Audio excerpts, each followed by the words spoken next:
Hola, mi amigos, mi amigas. How are you guys? Mustamos diha.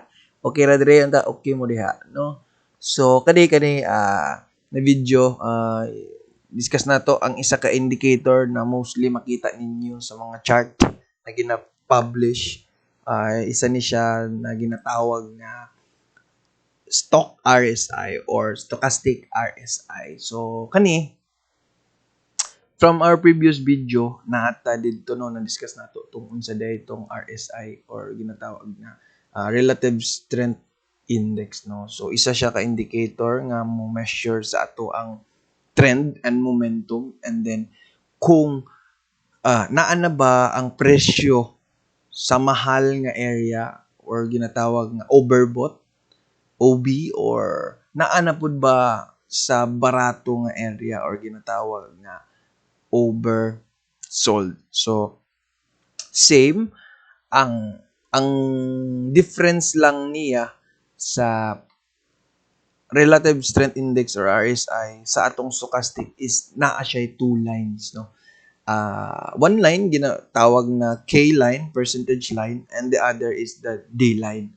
So, ang ato lang ato ang tan-awon pag naatak sa stochastic is kung kanus-a mag-meet ang blue line o red line. So, mo to ato ang mga signal, kumbaga, to buy and to sell. So, for example, sa ato ang other videos, naapod tayo ginatawag na golden cross and death cross, di ba? Sa ato ang moving average na video. Dire mo og gyapon. So, smaller timeline crosses over, so mo cross over siya, mo cross ahead siya, baga mo cross over lagi kana siya sa higher timeline, it means golden cross na siya.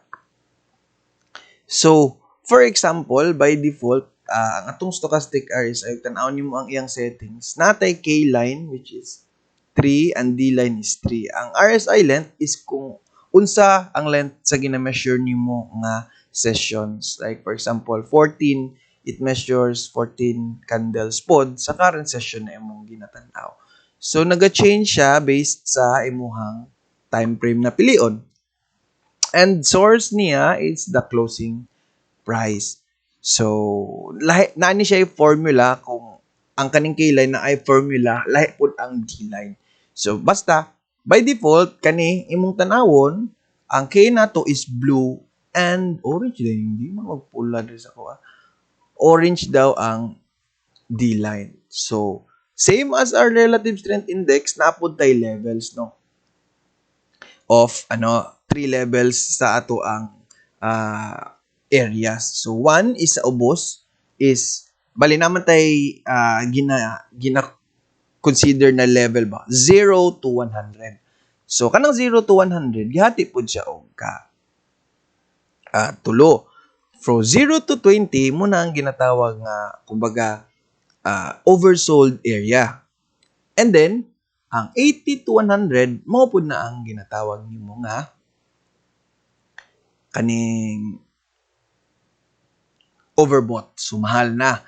So napoy uban mag-adjust og 30 considering na kusog na gid ang imong trend, and then 70 for the higher. So ana. So inga na siya. So atuan na siyang okay. So kunyari atong settings kanino.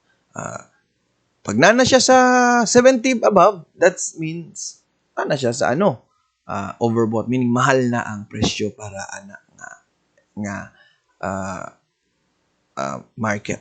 So kani same gyapon og mag-draw ta og trends, like katong sa atong mga trends gina-consider nato, let's say mo drawing ta og katong regression no. So from here to the peak, so makita nato as ang ato ang sa atong trend, di ba? Blue, red trend, red channel, and then the blue channel. By default gyapon ha, nani sa ato ang nani sa ato ang another video gyapon. Kita nyo kana sa taas, no? Na suggested video diha kana mo na siya. So tan-awan na lang. So diri ta focus ta sa stochastic RSI. So golden cross and the death cross.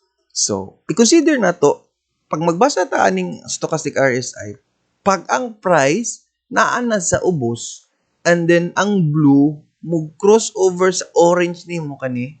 Akong i-double click ha para makita niyo kana. Let's say kana ana no. Kani nara nag-cross siya kana nga area ba sabay tawag kana. Sa man tong pang drawing. Basta drawing. Basta kana tanaw niyo kana. Sumo na siya ang buy signal nato. And then ang sell signal nato kana pong blue ning cross below the orange, di ba? Mailhan nimo ug tan-awon nimo daan ug uptrend siya ang orange perminti ang nasa ubos na line, di ba? Ug downtrend siya ang imuhang orange na pod ang nasa taas or ang blue ang nasa ubos, di ba? Let's say kani ang blue ang nasa ubos. So nag-downtrend siya. Kita nimo? Double click na ko balik para mo balik siya sa kanang dati. So kana. So sa makita nimo pag cross niya dire ning taas ang presyo. Na sudlan og momentum and plus sa trend uptrend ayun nag-break. And then nara. Sumahal na siya, nag-death cross. Nag-death cross. And then nagbaba ang price. Diba? Nara, nagbaba ang price. Nara. So, until dire. So, mo anticipate ka mo palit ba ko aning or dili. So, depende na sa imuhang decision. So, for example, naa kay other indicator pod na basahon, let's say naay for confirmation na mupalit na siya. Let's say wala pa ni nag-cross. And then tanawon po nimo ang presyo ug asa na ba na ba siya sa support level, na ba siya sa tuang campsite or zone sa mga area nato na ginatan-aw. Diba? Unsa ba ni siya? Unsa ba atong trend? Is it buying ba or ana? So, kana, mura ni siya ang levels na imong tan-awon, no? So, usapod na once mosulod ang price sa kaningan level area, it means good ang ato ang momentum na, no? Mo follow ta sa trend unsa ang iyahang himuon. On usapod, levels pod sa imuhang support pwede po siya mahimong resistance or the supply and the demand na mahimo nimo. Let's say kani ana. So nahimo siyang support, di ba? And then pag down yung baba resistance saka, di ba? Pwede gyapon siya mahimoy nga na, pwede po ka mag-drawing. Let's say kana imuhang area, di ba? O kanipod ang imuhang let's say 1 2 3 ana. O kani imong area. So once mo tap tanawon nimo mo tap ng ang lines dire, bisi pag wala siya nag-cross, you can consider that as your signal na. Pero be careful lang sa ingani ha. Do not dili ka mo trade ani o kanilang isa imong basehan. Naayoy kay other confirmations na imong tan-awon like the trends, the structure, the candle na nahitabo, unsa na ang time frame na imong ginatan-aw, unsay hatag sa signal sa other indicator na imong ginatan-aw, confluence ba siya, di ba? So, confluence ka nang magkaparehas ba, no? Magkaparehas ba sila? So, ingana. So, kani mura ni siya. So, let's say mutan-aw ta og other kani na level, nag-golden saka ang price, di ba? Nag-jet ning balik. Nag-gold ning saka at the same time ning balik. Pag det na niya dire, Diba? Mahal ang presyo. Baba siya from 9.7 to 9.2. So, that's 1 hour session. Nga na siya ning baba. Para isa ka, then baba. So, na tayo makita ng mga golden crosses and death crosses, no? Di lang na sila ma-form og gold na cross yun. Ana. So, kani. Ay, sobra ka na. Death. Diba? Kana na level. Pray. Ana.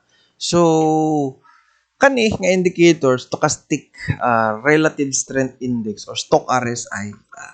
Makatabang ni siya sa imo to ano siya, makahatag og areas or signal kung is it time to buy na ba or is it time to sell. So, kana unta ma-try ninyo og partner ang other indicator like MACD. Try nimo partner ang MACD with RSI, MACD muna siya with RSI and then see kung nabay confluence ang imuhang imong gina-chart. And then if ever, then that's the time you can decide to buy. Always ang inyong funds, inyong kaugalingong decision. So muna trade responsibly lang tanaw. Kung unsa imong risk, discuss gyapon ta na sa other video kanang risk management. So as lang kani more on charting lang sa charting usaon pag-chart. So free man ang atong video so wala problema no. Learn at your own pace na lang. So kani. So you can check other coins unsa imong gusto tan-awon unsa pud ang ilang ginhatag. For example kanilang. So let's say the one day unsa ang ato ang unsay gihatag sa RSI nimo. Nara. So nagatag imong dilat lang nato. Nagatag imong RSI o kana. So nara yang buy which is kanos ani May 26. So nag-start check buy and then the up. Di ba? Same dire. Nagatag kag buy. Drop pa siya pero wag gyud siya ka tarog dire.